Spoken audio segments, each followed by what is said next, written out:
Coming right up, Straight Talk with Art Levine. Our guest tonight, LA County Sheriff Jim McDonnell, as we continue our 24th anniversary year. Straight Talk is brought to you in part by the Port of Long Beach, a leader in international trade and environmental stewardship. And the Press Telegram, your local news leader for over 100 years. And Scan Health Plan, for your health and independence.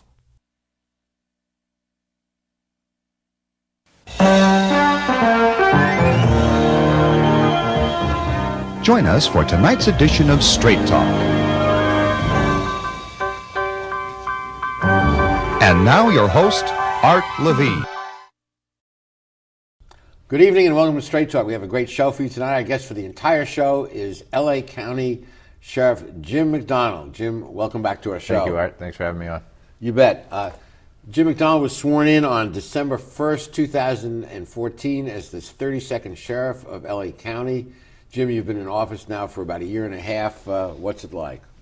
You know, it's great. It's a challenge every day in many ways, but we have a great team to be able to work with. We're serving a very broad, diverse community spread out over 4,000 square miles, working well overall with the community. The goal was to be able to restore public trust in a great department. We're working very hard at doing that, and I think we've made great inroads in that effort in the last year and a half.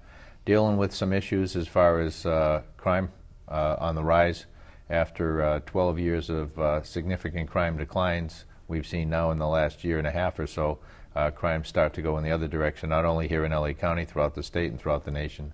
So that's a challenge for all of us.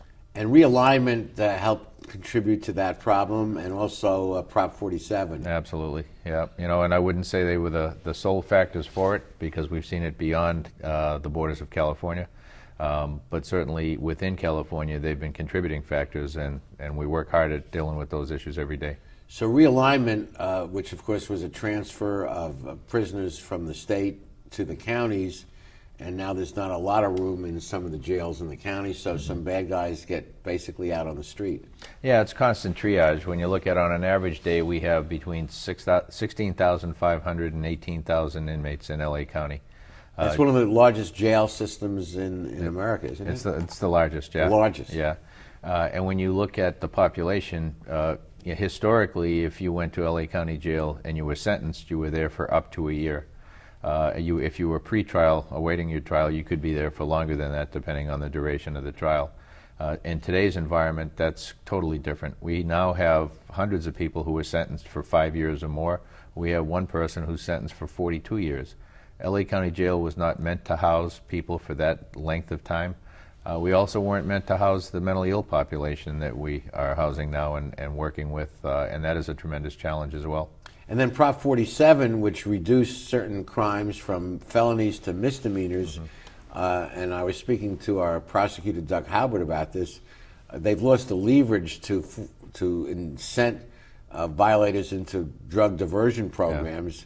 And it's a revolving door in and out, and so another more bad guys on the street and not getting the treatment that they should be. Yeah, the tragedy of that, it was well-intentioned, designed to help people who are addicted to drugs and alcohol rather than incarcerate them, get them into treatment. We're all supportive of that in concept, but it didn't fund the treatment aspect. Yeah. And in effect now, the people who need it are not receiving treatment. They're not incarcerated, so they're on the street continuing to offend. Let me just step back and ask you, with your vast law enforcement experience, the problem of drugs, is that a medical problem or a criminal problem? It's a medical problem that traditionally society has used criminal sanctions to try and control. And as you can see, fairly unsuccessfully, trying to create disincentives for the use of illicit drug activity. We need to treat the people who are afflicted by drug addiction, by alcohol abuse, and we have not done a great job in doing that. And that's one of the issues, as you mentioned, with Prop 47, is where we had the ability before where somebody was either going to do time or they were going to get into treatment. That was that leverage to get them into treatment. Now, without the threat of doing time, they're also not opting to go for treatment because by the very nature of the disease, they're not going to be able to do it on their own. When I saw the figure that over half of the prisoners, and correct me if I'm wrong, in federal prison are there for nonviolent drug offenses at a cost of $50,000 a year of incarceration and $500,000 to build the cell. That's not an efficient use of.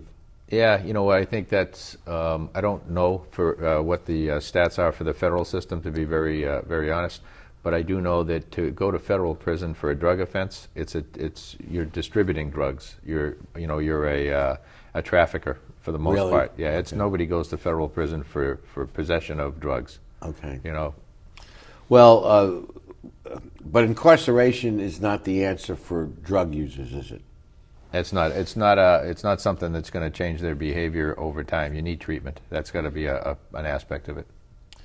Jailhouse violence, of course, much in the news, and you were on the commission to investigate it, and they came out with a robust report with 50 or 60 reforms. What's the situation today in the jails that sheriffs supervise? Yeah, I think you'd find it's markedly different than it was in years past. We have focused our attention on being a best practice organization. We are working with the Department of Justice and getting to a place where the rest of the nation can look to us to be that place they want to emulate. Where we've got very good people working in our custody facilities to be able to provide the best environment they can to make it safe for both the inmates and our employees who are in there. And it's a tough environment. And as I mentioned, some of the challenges there is the population that is more violent, more sophisticated, and has really less to lose than ever before. And then also coupled with the inmate population that is suffering from addiction to alcohol or drugs and dealing with mental illness issues. And when you look at that, probably conservatively 25 to 30% of our population are dealing with fairly serious mental illness. Really? Yeah. And I know on an earlier show you talked about the desire to have a program to treat these folks, right, and get them out of the jail and put them into a treatment. I know that requires a lot of funding. Any luck in getting the funding? Every chance I get to talk about it, I do, and we have a good team. The County Board of Supervisors is supportive of the move in that direction to get community-based mental health care and treatment made more available to those who need it. Right now, we've become, by default, the largest mental health institution in America. Really? In the LA County jail God. system. And you're not really equipped to give No. psychiatric treatment. No, we have a great partnership with the County Department of Mental Health, but their resources obviously are limited. We work closely with them. We do the best job we can with what we have to work with, but that environment is not conducive to somebody being treated successfully for some of the issues that they're dealing with. Now, new recruits to the Sheriff's Department are assigned, as I understand it, jailhouse duty. That's your first tour, as it were, or maybe even your second tour. And first, that creates problems, I guess, in recruiting, because a lot of folks don't necessarily want to go into police work to be jailhouse cops, if you will. Right. And then you're putting young, relatively inexperienced recruits, or they've gone through the academy and all, but you're putting them into this difficult situation. What's the solution? Yeah, we looked at that. That's one of the things we looked at in the jail commission.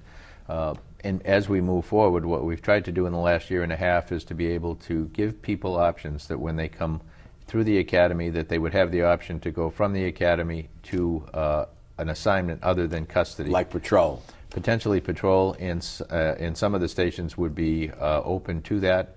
Some of the other specialties we have within the Sheriff's Department, the MTA, we police that throughout the county as well and beyond.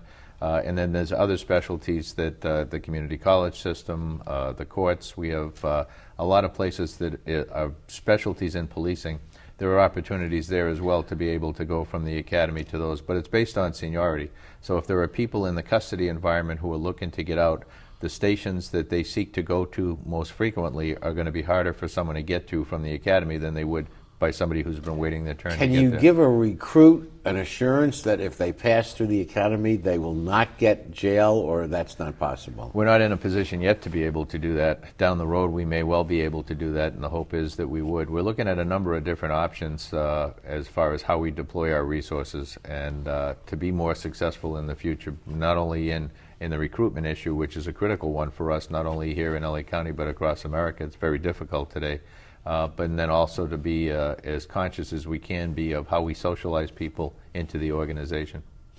And before we go to break, let me just ask about the Civilian Police Review Board, which is under consideration at the county level. What's your thoughts on that, and what's the timing to get that in place? Yeah, that's been it's been in the works now for about a year and a half. We're coming to a position now within the next, I'd say, several weeks where we'll be able to get those individuals named, identified, and appointed to the Oversight Commission. I welcome it. It's an opportunity to have another filter, another set of eyes to be able to look at our operations, what we're doing, work through the Inspector General to be able to take a look at the LA County Sheriff's Department. My hope is that if we have deficiencies, we'll be able to work together to remedy those, hopefully be able to get the resources to do that as well, which has been lacking in the past. So I see it as a tremendous asset to us. Would you be in favor of giving that review board subpoena power? I don't think there's a need for subpoena power. If you were to talk to the Inspector General today, are they getting everything they need to be able to do their job? They are. And we're very open, we're very transparent with the way we do business. So to be able to move forward with the spirit of cooperation that I think they've seen in the last year and a half, that's a much better way to do it than to have to be coerced into providing documents or anything else. Sure. One of the major themes nationally and locally even is the whole attitude of the country towards police with well-publicized incidents and videotapes, and in the next segment we'll ask the sheriff his thoughts on the mood of the country and how it impacts his men and women. We'll be right back after these messages.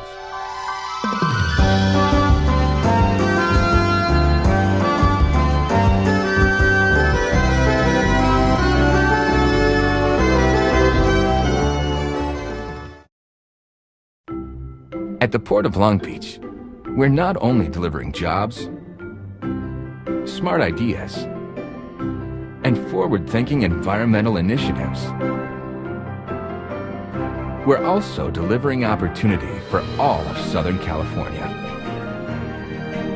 Oh, and a clearer horizon line. To learn more, go to POLB.com. The Port of Long Beach, thinking outside the docks.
At Performance Plus Tire, you'll find we carry Toyo tires. For over 50 years, Toyo has been a world leader in the development of high-quality tires. Optimum performance, safety, and a comfortable ride. That's what makes Toyo tires great. And now come into Performance Plus Tire for a great deal on these Toyo tires. Proxys ST, Open Country AT, and Proxys 4. Toyo tires, driven to perform. Come in today and we'll install new Toyo tires on your vehicle while you wait. Performance Plus Tire on Cherry Avenue, 1 mile north of the 405 in Long Beach. We're back continuing this fascinating discussion with our Sheriff Jim McDonnell. Jim, the mood of the country, there seems to be a feeling that some officers have that they have targets on their back because of some well-publicized alleged abuses, some real abuses, but without police and sheriffs it's that thin blue line that stands between civilization and anarchy. Right. And it's very important. I know you're a longtime advocate of community policing. You did when you were chief here in Long Beach. You need the cooperation of the public, and this attitude is disturbing to many of us of anti-police, anti-law enforcement. You know, I think anytime we're anti-anything, we put ourselves, at odds with progress. When you look at the role of the police in American society, it's a critical one, that everybody has to be a partner in order for us to be successful.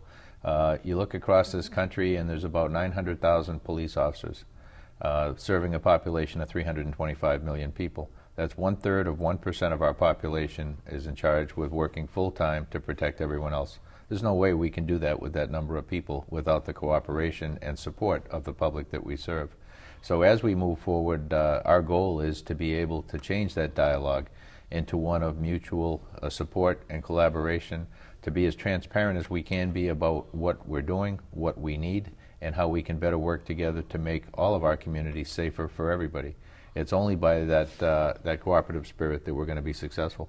And you've mentioned on this show and elsewhere many times that say the police can't be everywhere, or sheriffs can't be everywhere, and the community can be the eyes and ears. They know the neighborhood better than any police officer would or sheriff would.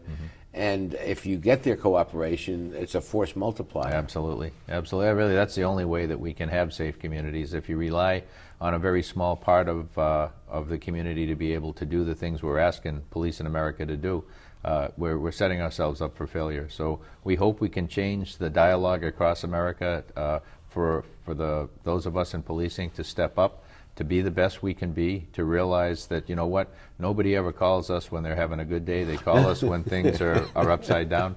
So it's important for us to keep that in mind, to be able to roll out there, be respectful of all parties as much as the situation allows, to be able to bring whatever resolution we can to a situation as peacefully as possible. And when we make a mistake, to own it and fix it. And when we're out there doing the job and it doesn't turn out in the most desirable way, to be able to explain why we did what we did. Well said. And either you or your successor, Chief Luna, mentioned the idea of giving a wave to a police officer or a sheriff's car. Is that something you would advocate? And people wouldn't think to do that. But yeah, you know, it's something you almost don't see police cars because they become part of the fabric of the daily our daily lives.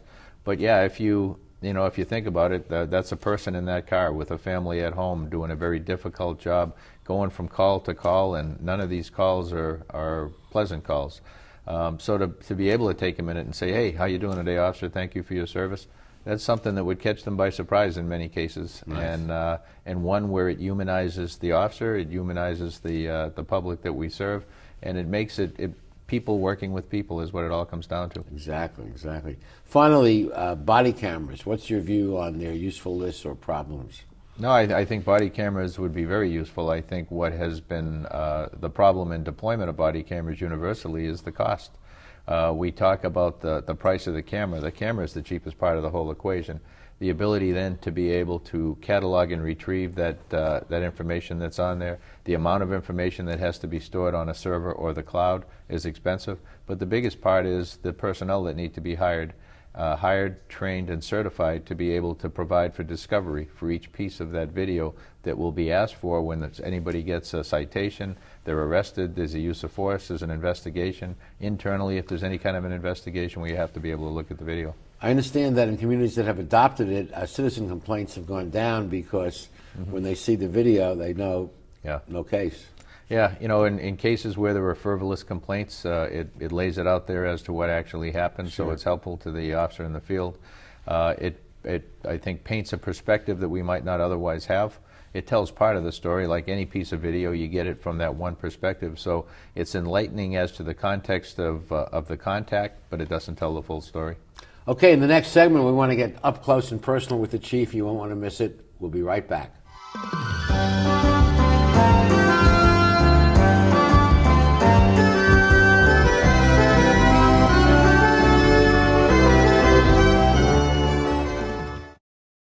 How do you like your chances the rest of the way? I got no idea. But I do know that if we stay with Naples Rib Company, at least we won't go hungry. Coach, what do you think about some of those questionable calls tonight? Yeah, but if you want a sound call, I'd call Naples Rib Company. You can't miss on that call. Then Naples Rib Company is part of your game plan? There really is nothing more motivating than a great barbecue meal at Naples Rib Company. Victory or not, Naples Rib Company, great game plan. Founded in 1976, Polly's Gourmet Coffee is Southern California's most complete gourmet coffee store. Polly's has the best tasting coffee, freshly roasted every day right in the store, plus a wide selection of teas, an in-house bakery, espresso bar, patio dining, and more. We also offer Wi-Fi, free internet access for all of our customers. Our nationwide clientele agree when it comes to coffee, there's only one name to remember, Polly's, 4606 East 2nd Street, welcoming you into Belmont Shore. Phil Trainees mixes California style with continental cuisine that includes fresh seafood from around the world. Since Phil is the chef, the menu has a wide variety of pastas, salads, soups, and appetizers that feature his unique personal touch. And the Italian-American signature dishes are simply beyond delicious. You never know who you're going to run into at Trainees, from the famous sports legends on the Wall of Fame to local celebrities having a drink at the bar. For the best fine dining experience, visit Phil Trainees. How many times have I told myself? About 112.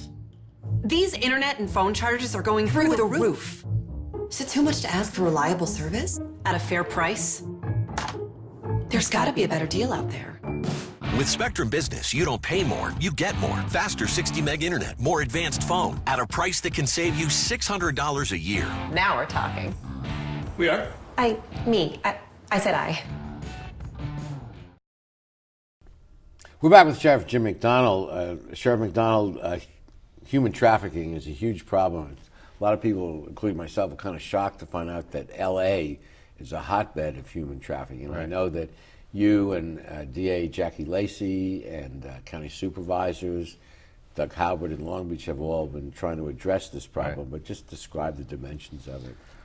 Yeah, a big part is every chance I get to talk to a group of community leaders, I like to talk about it because we need to be aware, the public needs to be aware that this is happening right here in our own backyards. And it's dealing with kids, mostly girls, as young as 10 and 12 years old, which is horrific. These kids, 70% of them come from the foster care system, so they're kids who've been abused since an early age in many cases, and that continues to occur. They're a very vulnerable population. But they're kids from all walks of life as well. You know, they're kids from a home you wouldn't think would have an issue like this. The kid gets on the internet, and the next thing they're meeting someone on the web, and then they're meeting them in person, and the next thing then they're, they're taken advantage of, and they're put into a horrific lifestyle. So we stood up November 19th a human trafficking task force. We have a number of the partners, the federal agencies, our partners locally. Our prosecution partners with the DA's office and the U.S. Attorney's office, the FBI, the ATF, the DEA are all on board with us, as too the Department of Children and Family Services, probation, and others, to be able to focus on this, be able to go in and pull as best we can the individual, mostly children, out of this lifestyle, provide wraparound and psychological services for them. We work with the Coalition Against Slavery and Trafficking, a community-based organization who helps provide for the victim.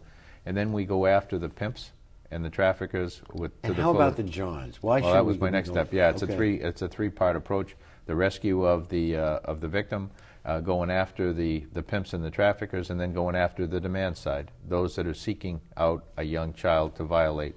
We go after them as well, and to the fullest extent of the law.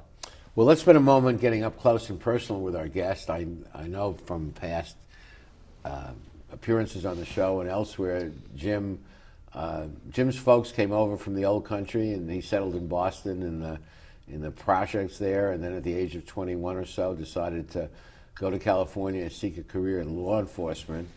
And he was very successful, obviously, rose to number 2 in the LA Police, then chief of Long Beach Police, and now, of course, elected sheriff for LA County.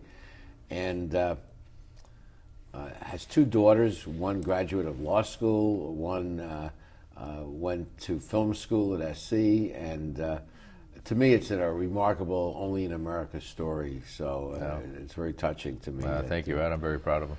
But what are your thoughts for the future, year and a half into your reign? Yeah. No, I look forward to being able to continue what we've started in this past year and a half, to be able to work with the men and women of the LA County Sheriff's Department, to be able to showcase the good work being done every day.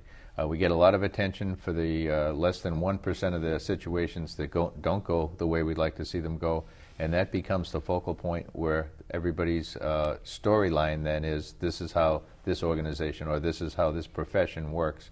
When we all know, in fact, whether it's doctors, lawyers, pick a profession, there's always things that go wrong. We need not only to focus to fix those things, we do that, but also to be able to celebrate the great things that happen every day, the acts of courage and compassion that we see on a daily basis across this county and across the nation. We have honorable people working very hard to protect others, putting themselves between the community and the harm and the danger. And it is a tough job, and one that they don't often get thanked enough for doing the job as well as they do. But as we move forward, my hope is that we can shine the spotlight on the good that's being done, own things that go wrong and fix them when that does occur, and to be as open as we can with the public we serve, and to work with the public, asking for the public's help where appropriate as well. Well said. We'll be back with the rest of our show after these messages.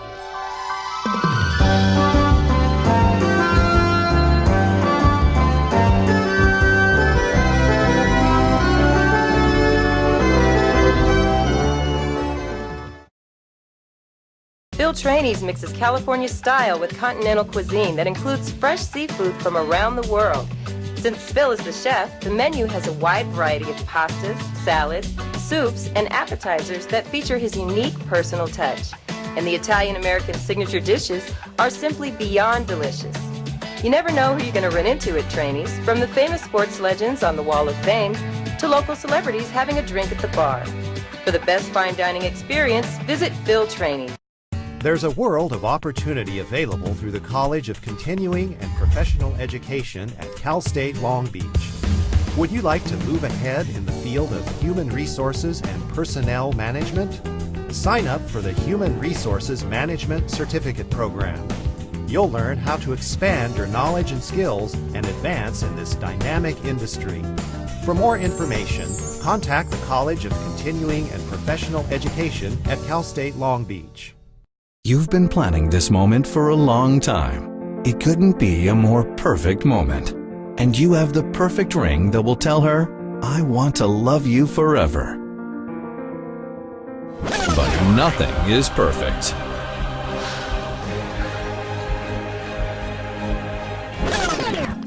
Don't listen to that guy. He got the ring at McCarty's. McCarty's makes a moment. At Performance Plus Tire, you'll find we carry Toyo tires. For over 50 years, Toyo has been a world leader in the development of high-quality tires. Optimum performance, safety, and a comfortable ride. That's what makes Toyo tires great. And now come into Performance Plus Tire for a great deal on these Toyo tires. Proxys ST, Open Country AT, and Proxys 4. Toyo tires, driven to perform. Come in today and we'll install new Toyo tires on your vehicle while you wait. Performance Plus Tire on Cherry Avenue, 1 mile north of the 405 in Long Beach. I think LA County is very fortunate to have a man of the caliber of Jim McDonnell in this very, very important post, doing a difficult job. Jim's parents had certain guidelines that they instilled in him: hard work, integrity, and treating all people with respect. Principles that I think have held him well and could hold all of us well in our lives. So, Jim, any final words you want to say? Well, thank you for that. I appreciate that very much. But I just want to thank you, Art, for 24 years of putting the spotlight on things going on in our communities. You've got that microphone that's kind of your standby there, and kind of a symbol of what you've been doing. But we always focus on the guest on the show, and really, who is Art Levine? You do so many other things in your own life. You've been a transportation commissioner, currently a water commissioner, and you're giving back to the community. And then through this vehicle, being able to show the public what their elected representatives, as well as the public servants who have the opportunity and the privilege to serve our community, what they're doing and how they're doing it. So thank you for what you're doing. Thanks so much, Jim. And thank you guys at home for watching. Please join us next week for the next edition of Straight Talk. Good night, everyone. Straight Talk has been brought to you by the Port of Long Beach, the Press Telegram, and Scan Health Plan. And remember, Straight Talk is viewable 24/7 at straighttalktv.com.